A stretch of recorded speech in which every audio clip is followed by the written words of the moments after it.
اللہ کے حبیب علیہ السلام نے ارشاد فرمایا لا تقوم الساعہ، حضور نے فرمایا قیامت قائم نہیں ہوگی، قیامت قائم نہیں ہوگی حتی یخسف بقوم، فرمایا جب تک ایک قوم ہوگی جو کہ اونٹ چلاتی ہوگی، اونٹ چرانے والی قوم، فرمایا جب تک وہ بلند و بالا عمارتیں نہیں بنائیں گے قیامت نہیں آئے گی۔ کتنی سچی پیشن گوئی حضور نے پہلے کر دی۔ فرمایا جب تک بکریاں بھیڑ بکریاں چرانے والے اور اونٹوں کو چرانے والے بلند و بالا عمارتوں پر فخر نہیں کریں گے قیامت نہیں آئے گی۔ اور فرمایا جب تک لا تقوم الساعہ حتی یخسف برجل کثیر المال والولد، حضور نے فرمایا کہ جب تک مالدار بندہ اپنے مال سمیت، اپنے مال، اپنی بلڈنگ، اپنے مکانات سمیت دھنسا نہیں جائے گا، زمین میں دھنس نہیں جائے گا، تب تک فرمایا قیامت نہیں آئے گی۔ اور فرمایا جب تک لا تقوم الساعہ، فرمایا قیامت قائم نہیں ہوگی جب تک حتی کثرت الحرج، جب تک حرج نہیں بڑھ جائے گا۔ پوچھا یا رسول اللہ یہ حرج کیا ہے؟ فرمایا حرج یہ ہے کہ قتل و غارت اور مسلمانوں کا خون بہت زیادہ بہے گا۔ یہ نبی علیہ السلام نے پہلے فرما دیا، ہر پیشن گوئی حضور کی بات سچ ثابت ہو رہی ہے۔ فرمایا اہل عرب آپس میں فخر کریں گے مکانوں پر، مال پر، پیسے پر، تو نبی علیہ السلام نے فرمایا اقوام عالم، دنیا کی تمام قومیں مسلمانوں پر ایسے ٹوٹ پڑیں گی جیسے بھوکا دسترخوان پر ٹوٹ پڑتا ہے۔ تو پوچھا یا رسول اللہ مسلمان نہیں ہوں گے؟ فرمایا بڑے مسلمان ہوں گے، کثرت ہوگی مسلمانوں کی، لیکن ایمان کے لحاظ سے ان کی ویلیو، ایمان ان کے اندر ایسے ہلکا ہوگا جیسے فرمایا تنکے پانی بہا کر لے جاتا، چاہے تنکے کی جتنے مرضی ہوں۔ اس طرح یہ فتنے آئیں گے جو قیامت کے قریب میری امت کو بہا کے لے کے جائیں گے ان کے ایمان کی کمزوری کی وجہ سے۔ آج ایسے ہی ہو رہے ہیں، شرق سے لے کے غرب تک، مشرق سے لے کے مغرب تک۔ اور حضرت سیدنا انس ابن مالک فرماتے ہیں کہ نبی صلی اللہ علیہ وسلم دعا کرتے تھے۔ وہ دعا کیا تھی؟ میں نبی علیہ السلام کے الفاظ آپ کو سناتا ہوں کہ آقا کریم صلی اللہ علیہ وسلم نے اپنی زبان مبارک سے وہ کیا فرمایا۔ حضور صلی اللہ علیہ وسلم نے فرمایا کہ فتنوں کے دور میں، حضرت ابو ہریرہ فرماتے ہیں اسعد الناس فی الفتن کل حفیظ نقی ان ظاہر لم یعرف وان غاب لم یفتقد۔ فرمایا فتنوں کے زمانے میں خوش بخت بندہ وہ ہوگا کہ جو کہ فرمایا مشہور نہ ہو، تنہائی پسند ہو، اکیلے رہتا ہو، لوگوں کو اس کا پتہ نہ ہو، اس کی تقوی، اس کی طہارت، اس کا علم، اس کا فہم کوئی نہ جانتا ہو۔ فرمایا وَاشْكَ النَّاسَ فِيهَا كُلُّ خَطِيبٍ مُسْقَى أَوْ رَاكِبٍ مَوْضَى وَلَا يَخْلُصُ مِنْ شَرِّهَا إِلَّا مَنْ أَخْلَصَ الدُّعَاءَ كَدُعَاءِ الْغَرْقِ فِي الْبَحْرِ۔ حضور صلی اللہ علیہ وسلم نے فرمایا اس زمانے میں جو شقی اور بدبخت آدمی ہوگا وہ ایسا بندہ ہوگا جو لوگوں کے سامنے بڑے اونچے اونچے فخر کرتا ہو۔ دیکھیں نا سوشل میڈیا بھرا پڑا ہے، ٹک ٹاک بھرا پڑا ہے، ہر بندہ بڑے بڑے دعوے کر رہا ہے، بڑی بڑی باتیں کر رہا ہے، اور لوگوں کو بہلا کر پھسلا کر جناب اپنے من موجی باتیں بنا کر ان کو سکھا رہے ہیں ایسے کر لو گے تو تمہارا یہ فائدہ ہوگا، یعنی لوگوں کو ٹرک کی بتی کے پیچھے لگا کے دھوکے دے رہے ہیں سوشل میڈیا پر بیٹھ کر۔ تو حضور نے فرمایا آخری زمانے میں بدبخت آدمی وہ ہوگا جو لوگوں کو دھوکہ دے گا، جو لوگوں کا نقصان کرے گا، اور بدبخت ترین بندہ ہوگا کہ جو اونچی اونچی سواریوں پر بیٹھیں گے اور فخر کریں گے۔ فرمایا کوئی بھی شخص اس زمانے میں فتنوں سے نہیں بچ سکتا الا من اخلص الدعاء كدعاء الغلق في البحر۔ فرمایا جو اتنے خلوص سے دعا مانگتا ہو اپنے ایمان کو بچانے کی جیسے کہ سمندر میں ڈوبنے والا چیختا ہے، چلاتا ہے، مدد کو پکارتا ہے، جو دعا مانگے گا اس زمانے میں رو رو کر، فرمایا وہی آخری زمانے کے فتنوں سے بچ جائے گا۔ جس دور میں ہم جی رہے ہیں نا، ہلکی بھلکی یا اللہ مدد کر دے، اے کر دے، اے کر دے، انج نہیں دعا، رو گے اندر سے۔ جب تک آپ کا اندر نہیں ہلے گا اللہ کی رحمت متوجہ نہیں ہوگی۔ اور نبی صلی اللہ علیہ وسلم نے فرمایا، حضرت سیدنا انس ابن مالک رضی اللہ تعالی عنہ آپ کا قول ہے، آپ نے فرمایا کہ نبی صلی اللہ علیہ وسلم کیا کرتے تھے؟ فرمایا انہو کان یتعوذ باللہ من فتنۃ المشرق قال فقیل له فالمغرب قال تلک اعظم واعظم۔ نبی علیہ السلام ایک کام کرتے تھے اور یہ صحابہ نے حضور کو کرتے ہوئے دیکھا، حضور کی فعلی سنت ہے، حضور نے کر کے دکھائی، اور وہ یہ یتعوذ باللہ، اللہ سے پناہ مانگتے تھے، یا اللہ میں تجھ سے پناہ مانگتا ہوں من فتنۃ المغرب، مغرب کی طرف سے جو آنے والا فتنہ ہے، یا اللہ اس سے مجھے اور میری امت کو اس فتنے سے بچا کر رکھنا۔ آج دیکھیں دنیا کے تمام فتنے اگر شروع ہوئے تو مغرب سے ہوئے۔ مغرب میں کون سے؟ مغربی ممالک، یورپ، آسٹریلیا، یہ امریکہ، کینیڈا، یہ بڑے بڑے ممالک، لوگ اسی کو دیکھ کر تو پاگل ہوئے بیٹھے ہیں، رب کو بھولے بیٹھے ہیں۔ وہ کہتے ہیں اتھے بھی بڑی ترقی ہے، اتھے بھی بڑی گاڑیاں، اتھے بڑی بلڈنگیں، ادھر بھی بڑا یہ، ادھر بھی بڑا یہ۔ اسی چکر میں لوگ رب کو بھول گئے، اللہ کو بھول گئے۔ کہتے ہیں جو وہ دیکھو کتنے ترقی یافتہ ہیں، کتنے سلجھے ہوئے لوگ ہیں، کتنے بہترین لوگ ہیں، کتنے پڑھے لکھے لوگ ہیں، اور کچھ تو ایسے بدبخت قسم کے مسلمان ہیں، بدبخت مسلمان۔ اسی وجہ سے ان کو کہہ رہا ہوں کہ انہوں نے ان کی ترقی تو دیکھی، انہوں نے ان کا ظلم و ستم نہ دیکھا، انہوں نے غزہ پر ہونے والا ظلم و ستم نہ دیکھا، یہ نہ دیکھا کہ ایڈے وڈے ظالم نے کہ چھوٹے بچوں، عورتوں پر میزائل مار رہے ہیں، بم برسا رہے ہیں، اور کوئی ساری دنیا کو ان کو صرف ترقی، ان کی صرف ایک چہرہ نظر آ رہا ہے، دوسرا نظر ہی نہیں آتا۔ اور مسلمان تھوڑی سی غلطی کر لے، دیکھو مسلمان کیا کر رہے، یہ مسلمانوں کے کام ہے، اے مولویاں دے کام نے، اے فلانے دے کام نے۔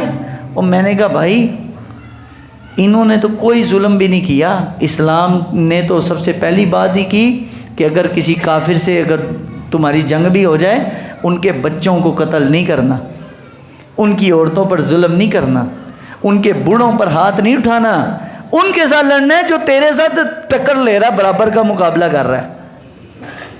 یہ ظلم و ستم نہیں، وہ نہتے غزہ کے شہری، ان کے اوپر سے جناب رات کو دیکھتے ہیں کہ گھر بالکل صحیح سلامت، صبح اٹھتے ہیں تو مٹی کا ڈھیر ہوتا ہے، کوئی پوچھنے والا نہیں، ہسپتال سارے ان کے بند ہیں، سارے ہسپتال بند ہیں، علاج کرنے والا کوئی ہے نہیں، کھانے و کھلانے والا کوئی ہے نہیں، پانی والا کوئی ہے نہیں، پتہ نہیں اللہ کی یہ کرنی ہے کہ وہ زندہ کیسے ہیں۔ تو نبی علیہ السلام دعا مانگتے تھے، یا اللہ میری امت کو مغرب کے فتنے سے محفوظ رکھیں، مغرب کے، یتعوذ انہ کان یتعوذ باللہ من فتنۃ المشرق و فتنۃ المغرب، یا اللہ مشرق و مغرب دونوں کے فتنوں سے میری امت کو بچا دی۔ آج یہ فتنے میں پڑ گئی امت، گمراہ ہو گئی، چھوڑ دیا دین کو، چھوڑ دیا اسلام کو، چھوڑ دیا جہاد کو، چھوڑ دیا سب کچھ۔ تو پوچھا یا رسول اللہ اتنے مسلمان ہوں گے تو مسلمان لڑیں گے کیوں نہیں؟ فرمایا دو وجوہات کی وجہ سے مسلمانوں میں دو چیزیں واضح ہوں گی۔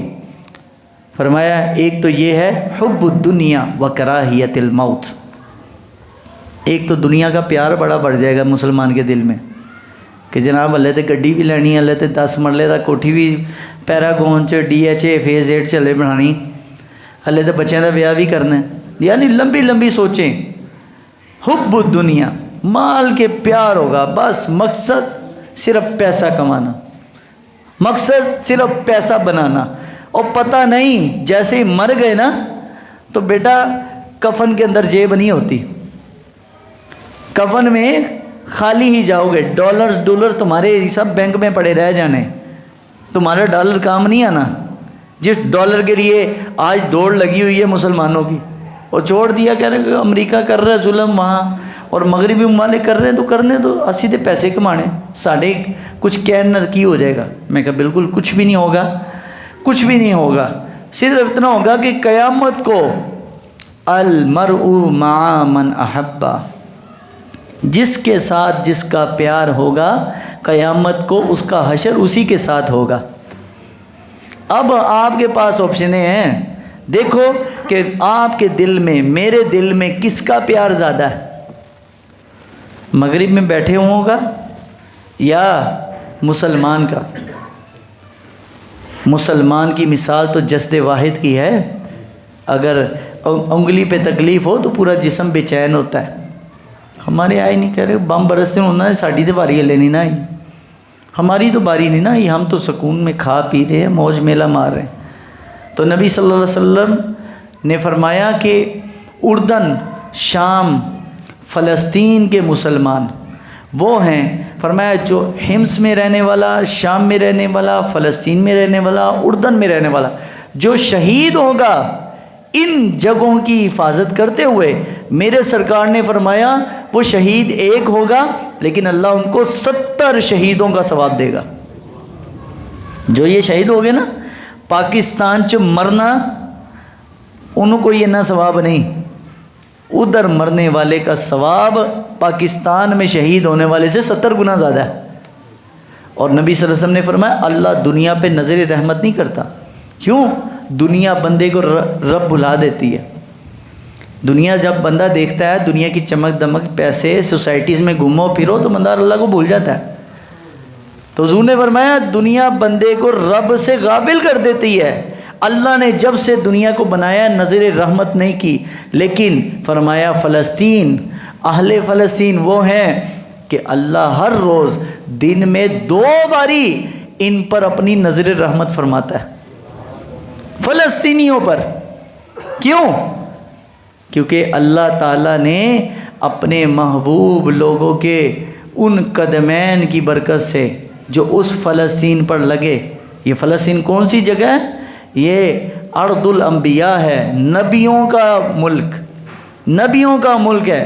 ادھر نبی سب سے زیادہ آئے، یہ سب سے زیادہ نبی یہاں پر پیدا ہوئے اور یہاں پر نبیوں نے وقت گزارا.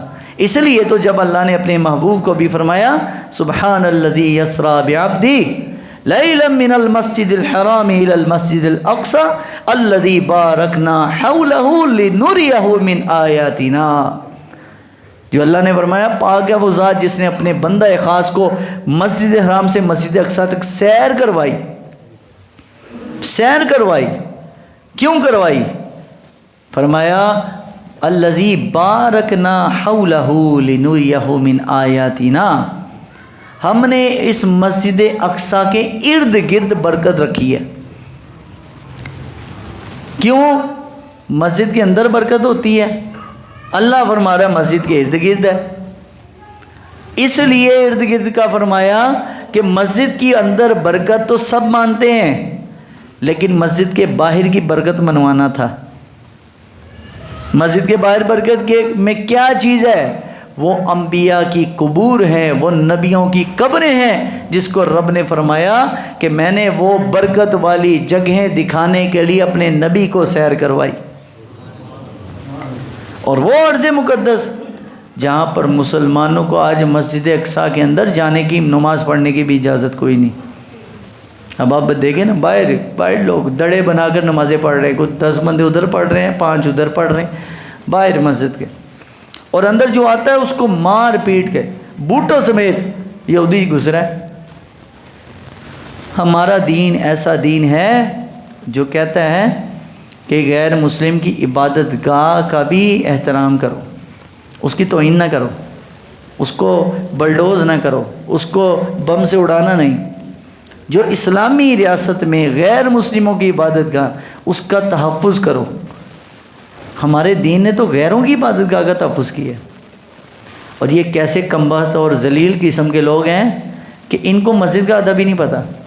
وہ بتانا کس نے تھا؟ آپ نے، میں نے نہیں، یہ بتانا تھا صاحب اختیار لوگوں نے، طاقت میں جو ہیں. پوچھا تو ان سے جائے گا نا قیامت کو کہ مسجد اقصیٰ میں کیا ہوتا رہا، غزہ میں کیا ہوتا رہا، اور تم یہاں بیٹھ کر ہم جناب فلسطین والوں کے ساتھ کھڑے ہیں، بس ساتھ ہی کھڑے ہیں۔ وہ 70 سال کشمیر کے ساتھ بھی تھے، وہ بھی لے گئے انڈیا، اے بھی بس قریب ہے۔ انہوں نے آخری اپنا جو لڑائی کا حربہ ہے نا وہ آزما لیا۔ اس کے بعد جب ختم ہو جائیں گے فلسطین میں لڑنے والے تو سارا فلسطین ہی اسرائیل ہوگا۔ کل کو وہ اردن میں آ جائے گا، اردن سے وہ سعودیہ میں آ جائے گا، سعودیہ سے خیبر میں آ جائے گا، اور خیبر سے ان کی نظر مدینہ منورہ پر ہے۔ ہم کیا سمجھ رہے ہیں وہ اتنے تک نہیں رکنا، انہیں اسرائیل یہاں تک نہیں رکے گا، گریٹسٹ اسرائیل بنے گا۔ انہوں نے کہا کہ یہ اور ملکوں کو تو ہم نے گرا دیا، شام میں بھی برائے نام لوگ ہیں، جدوں مرضی چاہے اسرائیل آ کے ان پہ قبضہ کر لے، کسی نے پوچھنا ہی نہیں۔ پھر بھی یہاں سے جناب پھول جنہوں نے لگائے ہوئے نا، جنہوں نے پھول بوٹے لگائے ہوئے یہاں پر، پتہ نہیں 10 قسم دے بیج کتوں انہوں نے فتح کیا، کچھ کو فتح کیا نہیں، اور بیج پتہ نہیں 20 لائے ہوں نے۔ اور میں نے کہا کو خالد بن ولید نے کوئی بیج نہیں لایا، انہوں نے اتنا علاقہ فتح کیا، شام فتح کیا، مصر فتح کیا، انہوں نے کوئی چکر نہیں۔ اور یہاں مسلمان ہیں، ہم ساتھ کھڑے ہیں، تیتے دینا 10 قسم بیج لائے کہ ہم ساتھ کھڑے۔ کل کو مدینے تک بھی آ گئے نا، اگر یہی اس قسم کے بدبخت رہے، بے ضمیر فروش قسم کے لوگ، تو یقین مانے مدینے پر قبضہ ہونے کے بعد بھی یہ لوگ یہی کہیں گے کہ ہم بس ساتھ کھڑیں، کچھ بھی نہیں کرنا، کچھ بھی نہیں۔ آج ہم 70 سال سے آزاد نہیں ہیں، ہم 70 سال سے ابھی بھی غلام ہیں، ہم ابھی بھی نوکر ہیں، ہم باہر والوں کے اشاروں پر ناچتے ہیں۔ ہمارے پاس کھانے کو ہمیں ڈالر ملنا چاہیے، ڈالر ملے گا، مسلمان بس اپنی ماں بھی اٹھا کے دے دے گا۔ گورا یہ کہتا ہے ان کو ڈالر دو، یہ سب کچھ کرے گا۔ آج فلسطین کا سودا ہو گیا، کل کو یہ مدینے کا بھی کریں گے، اور مدینے کا بیچ کر بھی یہ پیسے کمائیں گے۔ بے ضمیری ہے۔ تو حضور نے فرمایا جب تم یہ باتیں دیکھو گے کہ عالم اسلام کی قوتیں، دنیا کی قوتیں، عالم کفر کی قوتیں مسلمانوں پر غالب آ گئی ہیں، تو 2 وجہ ہوں گی۔ حب دنیا، مسلمان کو دنیا سے پیار ہو جائے گا، دنیا سے پیار، مال سے پیار، شہرت سے پیار۔ جب یہ ہو جائے گا وہ کراہیت الموت، تو مسلمان شہادت کے لفظ سے ڈرے گا، وہ نہیں لڑنا نہیں، ٹیبل ٹاک کرو۔ اگر بھائی صرف ٹیبل ٹاک ہی حل ہوتا نا تو مکہ مکرمہ، نبی صلی اللہ علیہ وسلم مدینے گئے مکہ چھوڑ کے، ہونا تو یہ چاہیے تھا ان سے بات چیت ہوتی، اسی سال ہی مکہ بھی مسلمان فتح کر لیتے ٹیبل ٹاک سے۔ مکہ فتح ہوا 8 سال کے بعد، اور فتح کیسے ہوا؟ تلوار سے ہوا۔ نبی صلی اللہ علیہ وسلم بدر میں اللہ کی مدد آئی نا، ایتھے میرے ورگا بھی بزدل مولوی، میں اپنے آپ کا بھی کہتا ہوں، میں یہ نہیں کہتا کہ یہ سارے ایسے، میں خود بھی ایسا ہوں، ہم بھی بزدل ہیں۔ ہم جیسا بزدل مولوی دعا کر، یا اللہ فلسطین دی مدد کر دے، یا اللہ فلسطین کے لیے فرشتے نازل کر دے۔ کیوں کرے اللہ نازل بھائی؟ کیوں؟ میں نے کوئی دین کی کون سی خدمت کی ہے کہ فرشتے میرے لیے اتریں فلسطین کی مدد کے لیے؟ اللہ کی مدد یاد رکھو بدر میں کب آئی؟ جب نبی پاک صلی اللہ علیہ وسلم کے صحابہ کے پاس صرف 8 تلواریں تھیں۔ 8 کتنی بھائی؟ مقابلہ کتنا؟ 1000 بندوں کا۔ 8 تلواریں لے کر میرے سرکار نے نہیں کہا ہمارے پاس لڑنے کو تو کچھ ہے نہیں، ہم کیسے لڑیں گے؟ اللہ کا حکم تھا کہ بدر جانا ہے۔ حضور جو کچھ اسباب تھے، جو کچھ جمع پونجی تھی، میرے سرکار لے کر بدر پہنچ گئے۔ بدر پہنچنے کے بعد دعا مدینے میں نہیں مانگی کہ اللہ ہماری مدد کر، نہ، پہلے فزیکلی مدد لے کر گئے، اپنی افرادی قوت لے کر گئے۔ جب بدر پہنچے وہاں ڈیرا جما لیا، رات کو کہا صحابہ کو سو جاؤ صبح جنگ کرنی ہے، صحابہ کو نہیں بتایا، اور خود نبی پاک نے مصلی بچھا کر اللہ کے آگے گڑ گڑانا شروع کر دیا کہ اللہ یہ میری کل کمائی تھی، 300 بندہ، 313 مسلمان، یا اللہ اس کے علاوہ میرے پاس کچھ نہیں ہے، یہ میری پوری محنت ہے مکے کی، یا اللہ اگر آج ان کو کچھ ہو گیا نا تو قیامت تک تیرا نام لینے والا کوئی نہیں ہوگا۔ حضور لے آئے تو پھر خوشخبریاں آتی ہیں. خوشخبری پھر آئی کہ اے میرے محبوب گھبرانے کی بات نہیں, آپ کا کام اتنا تھا, مالی دا کم پانی پانا تے پر مشکاں پاوے. مالک دا کم پھل پھل لانا اور لاوے یا نہ لاوے. اوے تیرا میرا کام تو تھا وہاں جا کے مدد کرنا, ان کے لیے لڑنا, ازی جا کے دعا مانگ یا اللہ مدد کر دے, یا اللہ فرشتے. اور کوئی نازل نہیں ہونے فرشتے, پھینٹی پڑے گی, ٹھکائی ہوگی اور خوب رگڑا لگے گا, اور رگڑا اگر نہ بھی لگا ان کی تپش یہاں تک آئے گی. جو لوگ یہاں سکون سے بیٹھے ہوئے نا, ان کے گھروں تک اس کی تپش جائے گی. یہ کوئی احسان نہ سمجھے. تو حضور کے لیے پھر اللہ نے فرمایا محبوب ہم آپ کے لیے 1000 فرشتہ بھیجیں گے آپ کی مدد کے لیے. پھر مدد آتی ہے, ایسے تھوڑی مدد آ گئی بات ٹھیک ہے بھائی چل چلا حکم, نہ نہ نہ نہ. مدد آتی ہے پہلے اللہ کہتا ہے خود اپنی مدد کر. ان اللہ لا یغیر ما بقوم حتی یغیر ما بانفسہم. اللہ تب تک کسی قوم کی حالت نہیں بدلتا جب تک خود اپنی حالت نہ بدلے. اپنی حالت خود بدلو. اپنی لوگوں نے دوسرے سے بڑا کام ہوتا ہے. آج کوئی 5 نمازیں پڑھ لے نا تو چھٹی نماز پہ اس کو انتظار ہوتا ہے میرے دل دے ہوتے ان کو الہام ہوئے. وہ بھائی اپنا فکر کرو, دوسروں کی فکر چھوڑو, اپنا آپ درست کرو. میرا عمل کیا ہے؟ ہم وہاں تو مسجد اقصیٰ کا رونا تو رو رہے ہیں, مجھے یہ بتائیں ہم اپنی مسجد کے ساتھ کیا کر رہے ہیں؟ اپنی مسجد کے کو آباد کیا, 5 نمازیں پوری پڑھی ہیں, اس مسجد کا رونا تو ہم رو رہے ہیں. ہمارا اپنا عمل ٹھیک نہیں ہے تو مسجد اقصیٰ کے لیے لڑنا تو دور ہے, اپنی مسجد آباد پہلے کر لو. پہلے اپنے اندر کا جو شیطان ہے اس کو تو مار لو, اس کو تو ختم کرو. تو جب وہ ختم ہوگا تو اللہ کی رحمت متوجہ ہوگی, تو اللہ پھر انشاءاللہ آپ کو ایسا رہنما بھی دے دے گا کہ جو تمہیں جگا کے وہاں لے جائے گا. تو ایک بات ہے, اعلیٰ حضرت رحمۃ اللہ علیہ سے فتاوی رضویہ میں نا ایک سوال ہوا. اب ہم کیا کر سکتے ہیں؟ دو اس کے حل ہیں. فلسطینیوں کی مدد کے 2 حل ہیں جو میرے نزدیک ابھی تک میں نے لب لباب اس کا نکالا ہے. ہم کچھ نہیں کر سکتے, نہ میرے ہاتھ کو ریموٹ کنٹرول ہے میزائلاں دا, اگر ہوتا تو ضرور میں چلا دیتا. نہ ایٹم بم کی کوئی پاور میرے پاس ہے, نہ میں ملک کا کچھ اور ہوں, نہ گونڈ. میں ایک سادہ سا مولوی ہوں. میں کیا کر سکتا ہوں؟ میں جو کام کر سکتا ہوں کم از کم وہ تو میں کروں نا. اور آپ پر بھی لازم ہے, آپ کو بھی میں ترغیب یہی دوں گا. پہلی چیز یہ ہے, جدید دور ہے, ٹیکنالوجی کا دور ہے. آپ جو چیز استعمال کرتے ہیں پیکنگ والی, چیک کریں انٹرنیٹ پہ کہ کس کی بنی ہوئی ہے.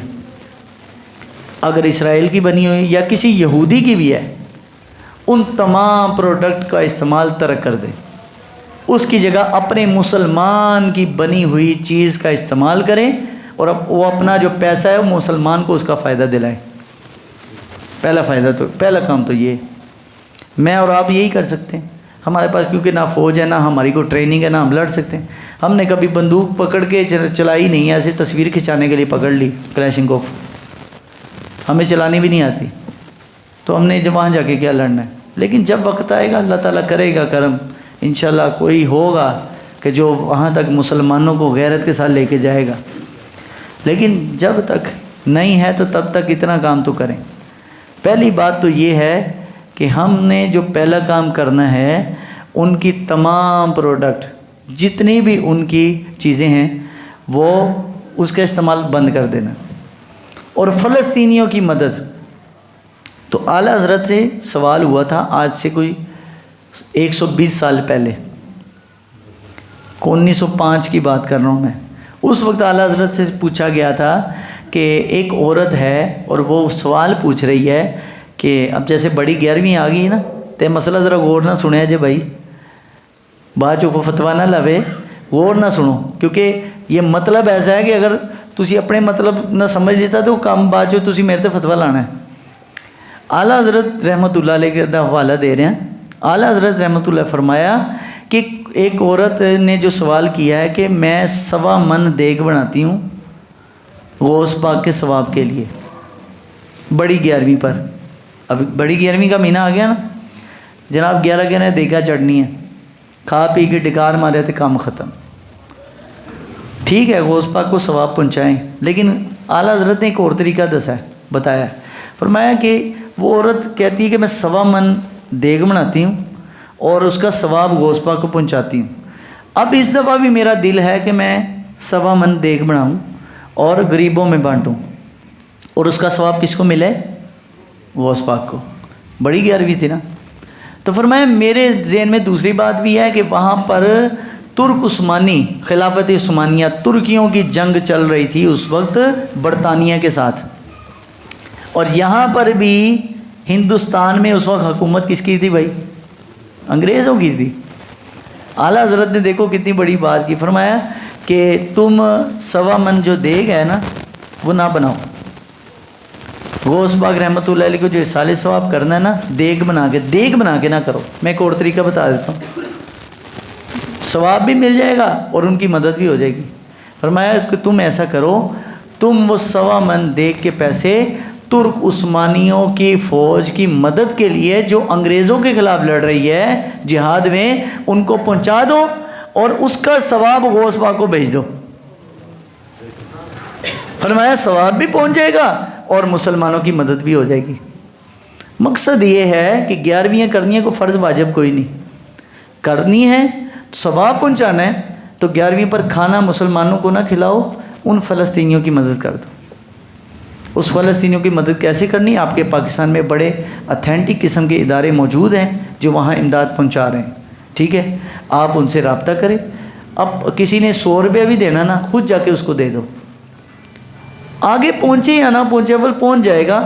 2-3 ادارے ہیں میری نظر میں جو بڑے ہی اچھے طریقے سے انصاف پسندی سے کام کرتے ہیں، آپ اگر نہیں تو ان کو دے دیں۔ ایک مشہور ادارہ ہے سیلانی ویلفیئر، سنا ہوگا آپ لوگوں نے نام، وہ بڑا اچھے طریقے سے اور بڑی انصاف پسندی سے جو امانت ہوتا ہے وہ آگے پہنچاتے ہیں۔ آپ ان کو 100 روپیہ بھی نکال کے دیں گے نا تو کم از کم قیامت کو اللہ کی بارگاہ میں یہ کہنے جوگے تو ہوں گے، یا اللہ میں جا کے لڑ نہیں سکتا تھا، میں جا کے اس کی مدد نہیں کر سکتا تھا، میں کمزور اور بے بس تھا، لیکن یا اللہ میرا جو پیسہ ہے چاہے تھوڑا ہی صحیح، یا اللہ ان غریب مسلمانوں اور مظلوموں کے حق میں میرے جیب کا پیسہ کم از کم حاضر تھا۔ تو اس دور میں اگر کوئی اتنا بھی کر دیتا ہے، یقین مانے بہت غنیمت ہے، بہت بڑی اللہ کی نعمت ہے اگر کسی کو اتنی بھی یہ نعمت حاصل ہو جائے۔ تو بہرحال اللہ تبارک تعالیٰ ہم سب کو عمل کی توفیق عطا فرمائیں، اس زمانے کے فتنوں سے اللہ محفوظ فرمائیں، ہم سب کا ایمان خاتمہ بالایمان فرمائے، اور اللہ تعالیٰ نے ہمیں ہر اس فتنے سے محفوظ فرمائے جس سے نبی صلی اللہ علیہ وسلم اللہ کی بارگاہ میں جو ہے نا پناہ مانگتے رہے۔ وآخر دعوانا الحمدللہ۔